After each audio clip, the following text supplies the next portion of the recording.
Now, for more insight into this year's Tibet Development Forum, we're joined in the studio by our current affairs commentator, Dr. Victor Gao. So, Doctor, as the name tells, this forum focuses on development. So what do you think are the major opportunities and challenges for Tibet's development?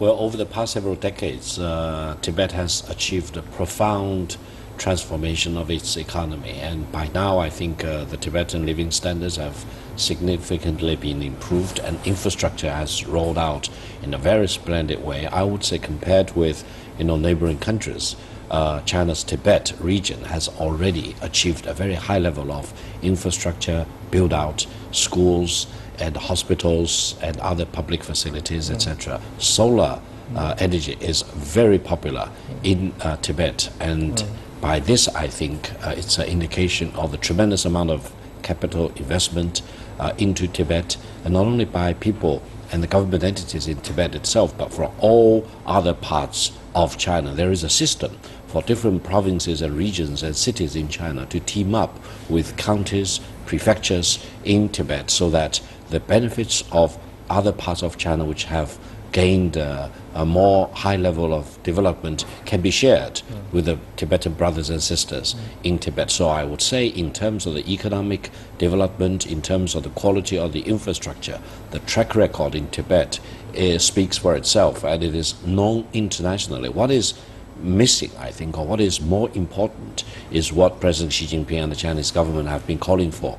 Now China is encouraging people to have faith and to encourage society to have hope. In this way, the country in China will have greater strength. And in this way, I think the Tibetan Buddhism, which has very long, glorious tradition, can not only help the people in Tibet, but in many other parts of China to really get better influence. And eventually people in China, throughout China, will have greater faith, and that will enable our society to have greater hope and the country to have greater strength. So talking about this year's forum, what do you think, from its agenda, some major items on the agenda, what do you think this forum can contribute to this momentum?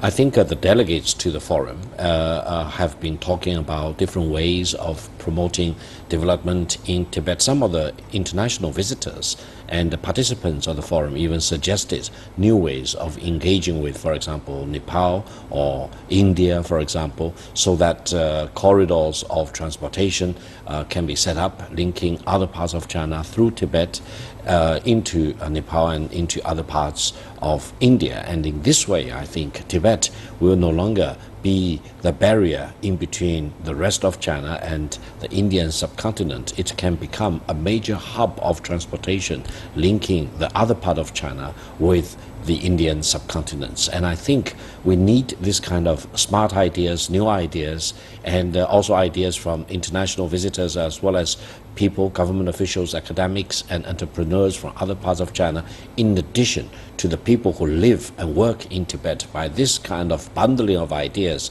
exchange and interchange of ideas, we may come up with better formula for the development of Tibet and for the betterment of the living standards of the Tibetan people. Thank you very much. Our current affairs commentator, Dr. Victor Gao. Thank you.